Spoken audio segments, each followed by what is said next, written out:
네. 네. 아웃스탠딩. 특히 뭐 스타트업 하시는 분들이라든지 그쵸? 뭐 IT 쪽 이쪽에 네. 계신 분들한테는 비상장 기업들. 네, 네. 굉장히 이름이 알려진 그리고 굉장히 10년 다 된 네. 그리고 그분들은 최고의 구독자들. 네, 단순한 정보가 아니라 좀 깊이 좀 있고 이렇게 좀 오래 이렇게 취재한 이런 이야기들이 많이 있는 아웃스탠딩. 네. 이것도 굉장히 재밌다는 분들도 많더라고요. 네. 그러니까, 네. 그 라이브 쪽에 언더스탠딩이 있다면 구독 경제에 아웃스탠딩이 있다. 네. 다 3% 패밀리들이죠. 그렇습니다. 아웃스탠딩도 혹시 관심 있는 분들 IT 업계 확실한 할인하니까 음, 화끈하게 한번 들어가 보시면 도움이 네. 될 겁니다. 새로 시작하는 기업들의 기회가 많이 있죠. 자, 그리고 그럼 이제 뉴스를 한번 가볼까요? 그러시죠. 네, 우리 권순우 취재팀장과 올해도 함께합니다. 어서 오십시오. 네, 안녕하세요. 3프로TV 권순우 취재팀장입니다. 네, 새해 복 많이 받으시고 첫날은 얌전하게 큰절 한번. 큰절 한번. 네, 그래서 손 한번 들어줘.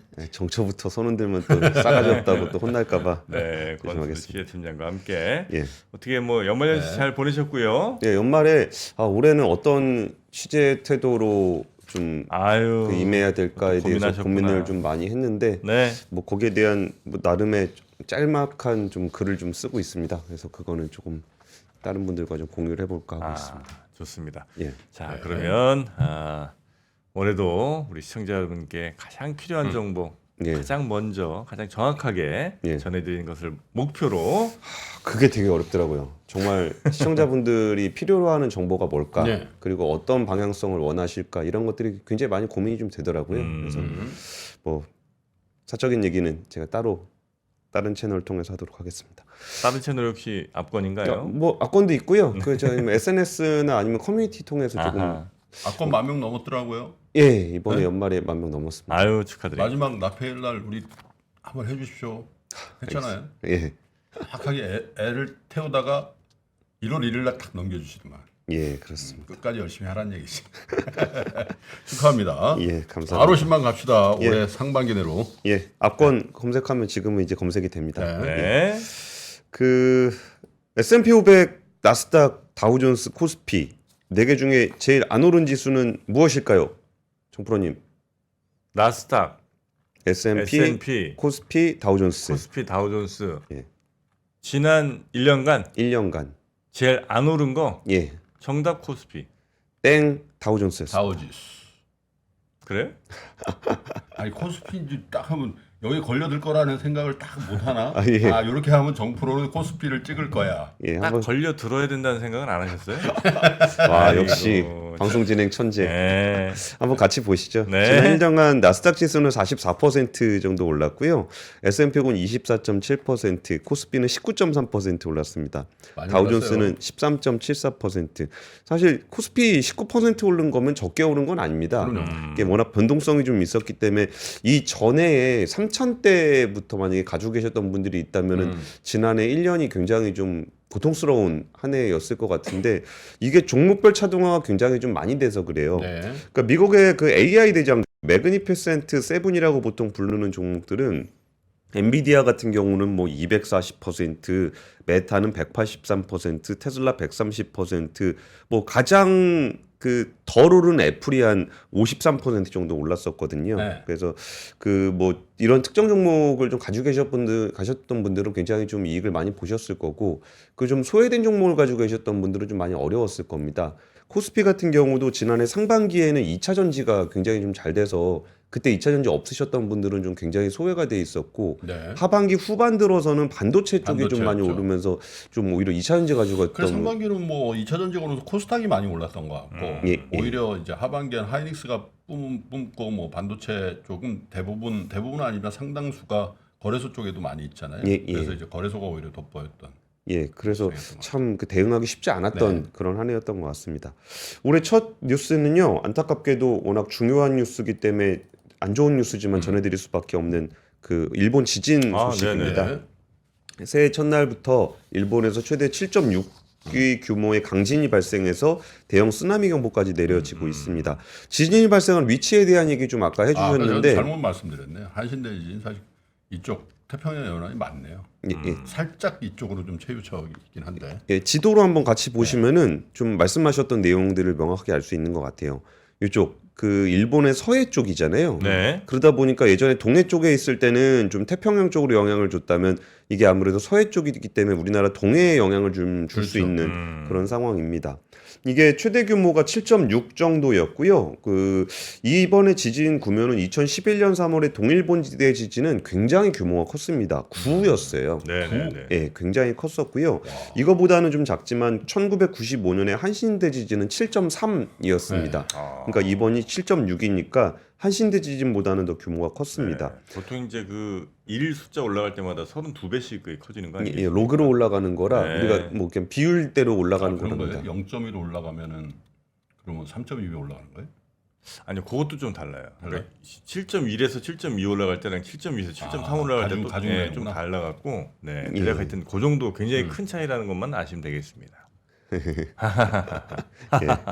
일본 기상청에서는 최고 높이 한 5m 정도의 쓰나미가 발생이 예상된다면서 한때 대형 쓰나미 경보를 내렸습니다. 네. 근데 사실 그냥 이게 숫자로 봤을 땐 그런데 그냥 상상을 해보시면은 파도가 5m 높이로 이렇게 온다고 생각을 하면은 정말 공포스러운 일이 아닐 수 없을 것 같습니다. 현재까지 관측된 쓰나미 높이는 이시카와현 와지마항이 한 1.2m 정도가 되는 수준이고, 그리고 우리가 또 제일 걱정하는 부분들은 또 원전 관련한 걱정들을 좀 그렇죠. 하잖아요.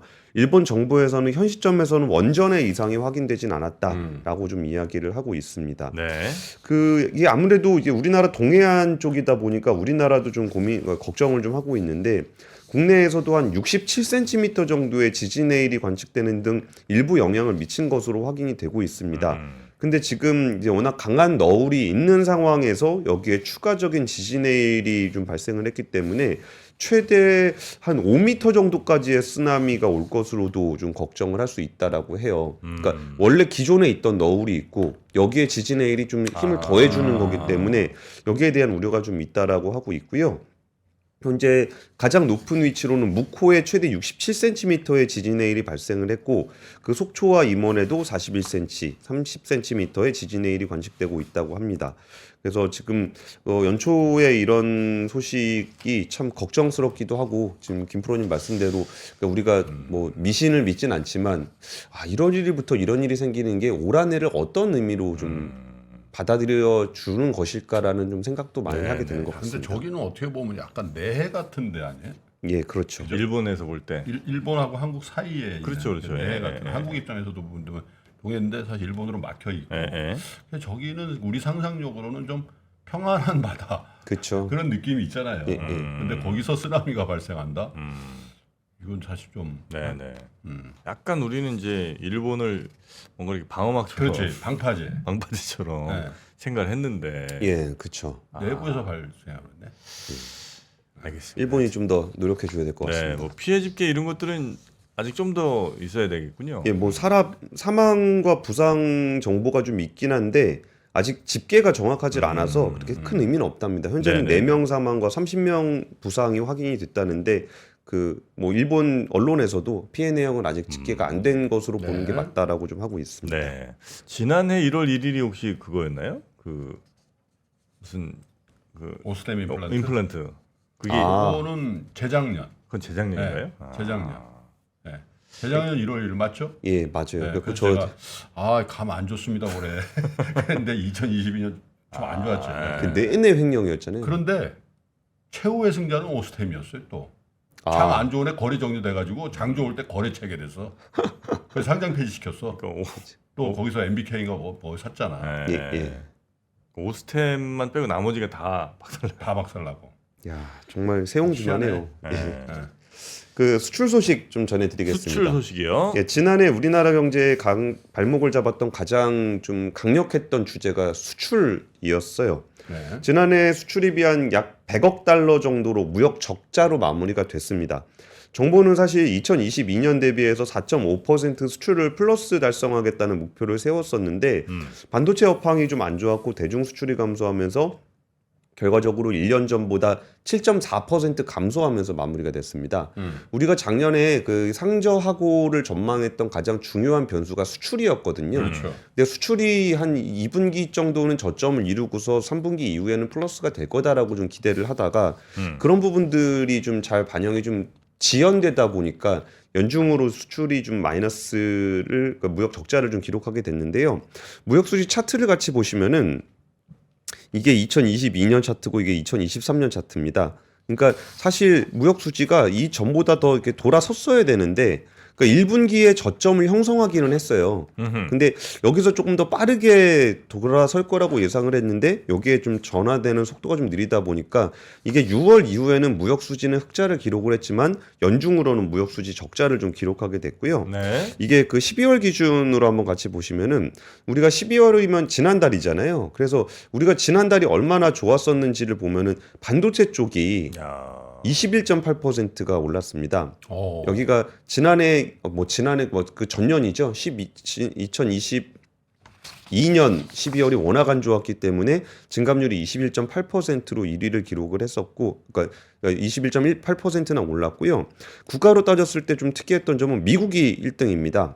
미국이 1등이고 아세안이 2등이고. 그러니까 미국으로 수출을 많이 했다는 거예요? 예. 이제 중국은 뭐 수출 증감률도 이제 마이너스 2.9%면은 굉장히 감소폭이 줄어든 건 맞아요. 근데 그럼에도 불구하고 좀 미국이 20.8%가 올라가게 됐었던 거고 그 연간으로 한번 같이 보실까요? 연간으로 같이 보시면은 반도체는 마이너스 23.7%입니다. 그럼에도 불구하고 자동차가 무려 31%나 올랐고요. 선박 같은 경우도 20.9%가 올랐습니다. 네. 근데 저 자동차는 참 묘한 것 같아요. 우리나라 뭐 전기차 잘 안 된다며. 아닙니다. 잘 됩니다. 그래? 예. 저 늘어난 게 전기차예요? 그러니까 자동차도 있고 전기차도 있는데 네. 자동차가 성장을 잘 못한다는 얘기는 그 고작 30%밖에 성장을 못하고 있습니다. 근데 미국에서 왜 뉴스가 예. IRA 뭐 보조금 못 받고 뭐 그래가지고 이 전기차 길 막혔다고 그랬잖아요. 예. 근데 잘 되던데? 계속 됩니다. 근데 이게 일반 자동차로 판매가 되는 게 아니라 플립 판매 쪽, 그러니까 뭐 렌트카라든지 요런 쪽으로 IRA 보조금을 좀 받을 수가 있거든요. 그래서 그쪽으로 좀 늘어나는 경향이 있어서 사실 그 자동차 전기차를 바라볼 때 우리가 전기차가 안 된다라는 생각은 기대보다 안 된다는 걸로 이해하시는 게 더 좋을 것 같고 또 상대적으로 우리나라는 괜찮은 편이고 여기에 좀 전환을 잘 못한 기업들은 좀 고생을 좀 많이 하고 있습니다. 그리고 좀 일반 기계 쪽도 플러스 4.6%로 굉장히 좀 잘 되고 있는데 뭐 건설 기계라든지 뭐 이런 것들입니다. 근데 이렇게 하다 보니까 결과적으로 9대 수출 지역의 수출 지표를 보니까 미국이 5.4%가 늘어나는 동안 중국은 무려 20%가 감소를 했습니다. 또 이제 연간으로 봤을 네. 때. 근데 보시면은 거의 격차가 역전되겠네. 거의 줄었어요. 역전되겠어요. 예, 이게 무역 수지 흑자를 기준으로 보면은 미국이 21년 만에 한국의 최대 무역 수지 흑자국이 됐습니다. 그리고 대중 무역 수지는 31년 만에 처음으로 적자를 냈습니다. 네. 그래서 연간 수출액으로 보더라도 미국은 2005년 이후에 18년 만에 중국에 이은 2위로 복귀를 하게 됐고 수출 비중 격차가 2020년만 하더라도 11.4%포인트로 중국이 더 많았습니다. 네. 차이가 11.4%포인트였다라는 거죠. 근데 지금 같이 보시면은 그 중국과 미국의 비중 차이가 1.4%포인트밖에 안 나요, 이제. 지표 수출액 차이가 거의 안 나죠. 그러니까 요렇게 많이 좀 줄어들었다라는 거고. 그리고 사실 그 중국이 그 중국 수출이 별로 안 좋았던 거는 중간재하고 IT 부분의 그 어떤 불황 이런 부분들이 좀 영향을 좀 많이 미쳤었거든요. 그리고 또 하나 좀 특이했던 포인트 중에 하나는 폴란드, UAE, 사우디 같은 국가예요. 이게 폴란드 같은 경우에 그 방위산업재와 양극재의 어떤 수출 호조세를 기록하면서 역대 최대 실적을 기록했습니다. 네. 그러니까 여기서 양극재가 들어가는 이유는 폴란드에 우리나라 그 배터리 공장들이 좀 있어서 그런 거고요. 방산 같은 경우는 이전에는 없던 실적이 잡히면서 나타나고 있는 겁니다. 네. 그러면서 의외로 EU 내에서 독일에 이어서 2위 수출 상대국이 폴란드가 됐습니다. 그리고 아랍에미리트 같은 경우에도 자동차 부품, 기계 등 주력 품목의 수출이 모두 증가하면서 2018년 이후 수출을 40억 달러를 상회하게 됐고요. 사우디 같은 경우도 자동차 수출 플러스 대규모 건설 프로젝트 등의 증가로 인해서 2017년 이후 50억 달러를 회복을 하게 됐습니다. 제가 어떤 말씀을 드리려고 그러는 거냐면은 이게 지난해 안 좋았던 것들이 반등을 하면서 올해 수출이 좋아지는 측면이 일부 있고 그리고 그거하고 별도로 우리나라가 아예 안 되는 부분들, 구조적인 변화가 생긴 부분들은 아예 안 될 거예요. 예를 들면은 중국이 좀 더 경기 회복이 된다고 했을 때 우리나라의 IT 산업은 좀 잘 될 수 있습니다. 네. 근데 석유화학을 비롯한 중간재 산업은 중국 경기가 돌아오더라도 이 그 구조적인 변화를 겪은 쪽에서는 좀 잘 안 될 수가 있어요. 그리고 중국이 좀 안 좋았을 때 미국이 좀 좋았던 부분들이 그럼 올해는 그럼 이게 원래대로 다시 돌아가는 거냐? 그런 게 아니라 중국의 수출 회복세는 여전히 둔화 상태가 유지가 될 거고 미국에 대한 수출 증가세는 좀 더 유지가 될 것이며 그리고 홀란드, UAE, 사우디 같은 경우는 이전에 그렇게 눈여겨보지 않았던 수출처들이 새롭게 발굴되는 영역들이 좀 생길 네. 거라는 거예요.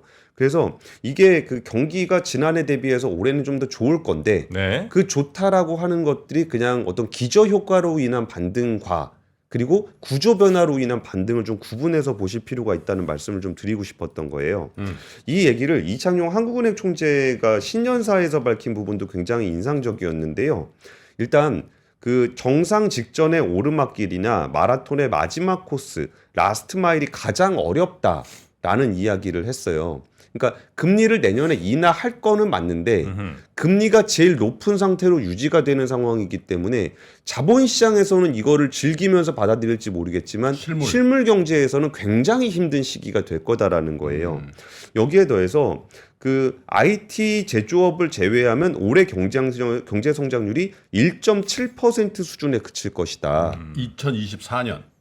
예, 올해요. 네. 예. 그러니까 지금 그러니까 올해 경제 성장률은 한 2.1% 정도로 개선이 될 건데 전년 대비해서 그 중에서 IT를 제외하게 되면 1.7% 정도밖에 안 될 거라는 거예요.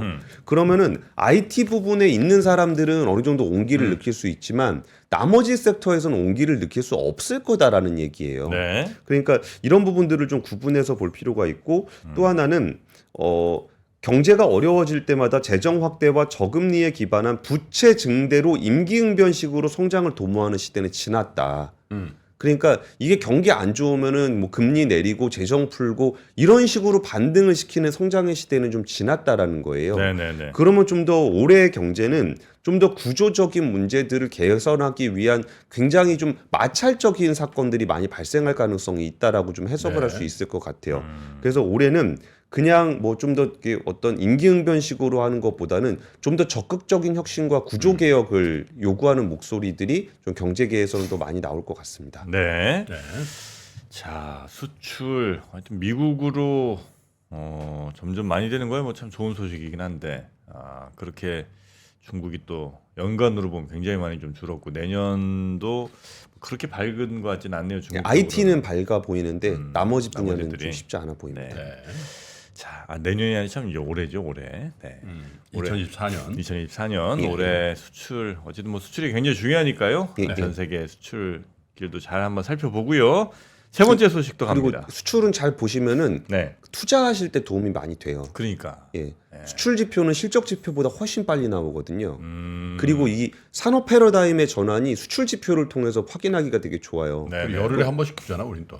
예. 그러니까 예를 들어서 지금 말씀드렸던 것 중에 중국의 수출 비중이 높았던 기업들은 굉장히 안 좋아요. 그러니까 이미 주가가 안 좋게 나타나고 있을 거예요. 네. 근데 석유화학 특히 안 좋은 거 같아요. 예. 근데 그런 산업들이 뭐 지역별 포트폴리오를 다변화한다거나 아니면 제품의 포트폴리오를 다변화하는 경우에 이게 얼마나 성과를 내고 있는지에 따라서 그 기업의 실적이라든지 아니면 주가도 많이 달라지게 되거든요. 그래서 그 주식은 뭐 그날의 주식을 맞출 수는 없겠지만 산업 동향을 잘 보시면은 조금 더 중기적인 시각에서는 주가의 흐름도 전망을 좀 해볼 수 있지 않을까 싶어요. 예. 그리고 세 번째 뉴스는요. 지난해 말에 태형건설이 워크아웃을 신청하면서 올해 본격적으로 시작될 PF 대출 정리에 본격적인 서막을 올린 것 같습니다. 이게 워크아웃을 신청을 한다고 되는 건 아니고요. 워크아웃은 일종의 빚잔치거든요. 네. 그러니까 빚쟁이들 다 모여가지고 야, 얘 그대로 두면은 빚 다 못 갚을 것 같아. 그리고 얘가 그냥 나 빚 못 갚겠어요. 그리고 이제 법원으로 가버리면은 모든 채무가 그냥 다 동결이 돼 버리기 때문에 빚쟁이들이 다 모여서 야 우리 만기를 좀 연장해 줘 볼까? 아니면은 조금 더 그 이자를 좀 낮춰줘 볼까? 아니면은 우리가 얘 돈 조금만 더 주면은 살 수 있을 것 같은데 돈을 좀 신규 자금 넣어볼까?라는 회의를 하는 게 워크아웃이거든요. 네. 그러니까 워크아웃을 신청을 하긴 했지만 이거를 채권을 가진 사람들이 받아들여 줄지는 이제 앞으로 진행돼야 되는 상황이에요. 근데 지금 채권단들을 대충 추려 보니까 채권단만 한 400여 곳 정도가 된다고 해요. 그럼 빚쟁이가 한 400여 곳 정도 된다 그러면은 와 이거 의견 조율하기 쉽지 않거든요. 그나마 이제 기업 구조, 그러니까 기업 구조조정 촉진법, 기촉법에 따르면 채권의 75% 정도만 합의를 하면 되는 상황이긴 한데 여기에 한 9조 정도의 보증 채무가 9조 원이 좀 넘는다고 합니다. 근데 여기서 제가 좀 오늘 세 번째 뉴스로 강조드리고 싶은 부분이 뭐가 있었냐면은 지난 29일에 만기가 돌아오는 상거래 채권 1,485억 원 중에 수백억 원을 상환하지 않은 것으로 보인다라는 얘기가 좀 나오고 있어요. 이게 뭐냐면 워크아웃 채권 금융회사들 같은 경우는 대부분 돈을 빌려주면서 담보를 잡아놨어요. 그러니까 이 금융회사들은 법정 관리를 가더라도 담보 처분해서 받아낼 수가 있어요. 근데 일반적으로 협력업체들이나 이런 데 상거래 채권들 있잖아요. 어음 같은 거. 네. 이런 건 담보가 없기 때문에 법원으로 가게 되면은 이 상거래 채권들은 다 못 받게 돼요. 그러니까 이제 협력업체들의 연쇄 부도를 막기 위해서 이 워크아웃이라는 제도가 있는 거거든요. 근데 지난 29일 만기 돌아온 상거래 채권을 안 갚았다라는 거예요. 상거래 채권을 갚게 하려고 요걸 하는 거거든요. 네네네. 근데 안 갚았다라는 거고 여기에 대해서 지금 금융당국에서 뭐라 그러고 있냐면은 오너 측이 사재 출연과 자구 노력에 소극적인 자세를 보이고 있고 이는 단초 약속과 어긋나는 것이다라고 얘기하고 태영 있어요. 쪽이 지금 태영의 오너 쪽이 예. 제대로 돈 안 내고 예. 지금 버티고 있다는 거예요? 그렇죠. 그러니까 이게 왜 그러는 거 어떤 의미냐면은 28일 그러니까 워크아웃을 신청하고 바로 직후에 금융당국에서 뭐라 그랬냐면은 내일 29일에 상거래 채권은 결제할 것으로 판단이 된다라고 얘기를 했어요. 그 얘기는 뭐냐면 29일 날 만기 돌아오는 채권은 어떻게든 돈을 마련해서 갚을 것으로 판단된다고 했던 거예요. 그러니까 태형건설이 자구 노력을 열심히 해서 상거래 채권을 갚기로 약속을 했는데 29일 날 채권 수백억을 안 갚았다라는 거예요. 네. 그러니까 이 부분들은 상거래 채권을 지키려고 워크아웃을 받아주려고 했던 거지 이게 무슨 태형건설 오너를 지키기 위해서 받아주려고 그랬던 게 아니잖아요.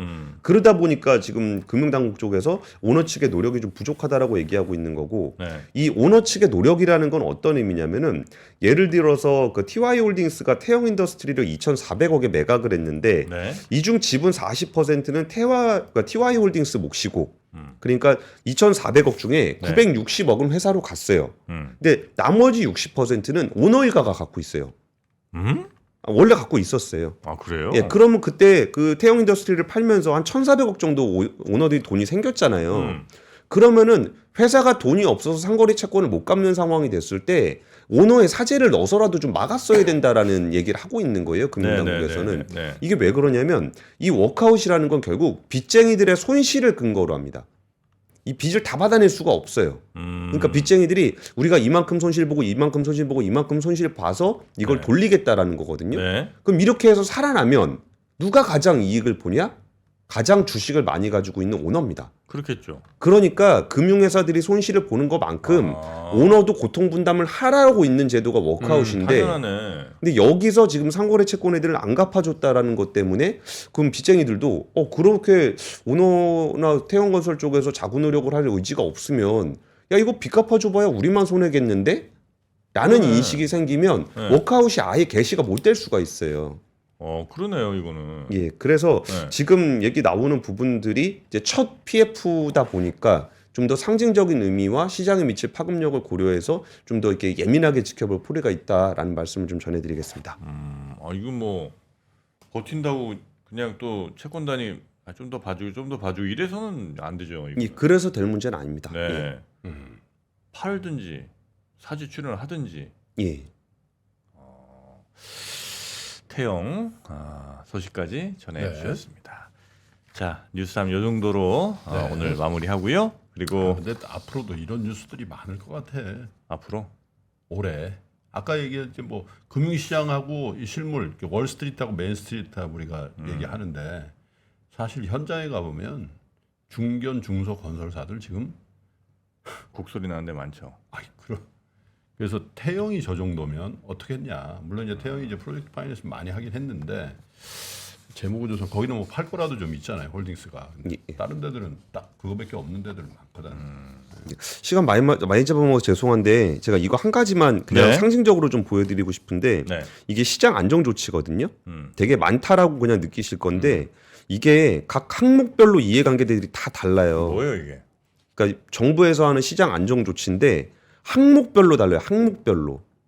그러니까 이게 워크아웃이라는 건 이해관계가 굉장히 복잡하기 때문에 이걸 이렇게 하면 누가 이익을 보고 누가 이걸 하면 누가 손해를 보고 이게 다 다르거든요. 그래서 나중에 한번 이 워크아웃 제도가 어떻게 운영이 돼가지고 이렇게 됐을 때 누가 이익을 보고 누가 피해를 보게 되는지 그리고 이 이익과 피해를 형평성 있게 나누려면 어떻게 해야 되는지를 제가 언제 한번 따로 콘텐츠로 한번 준비를 하겠습니다.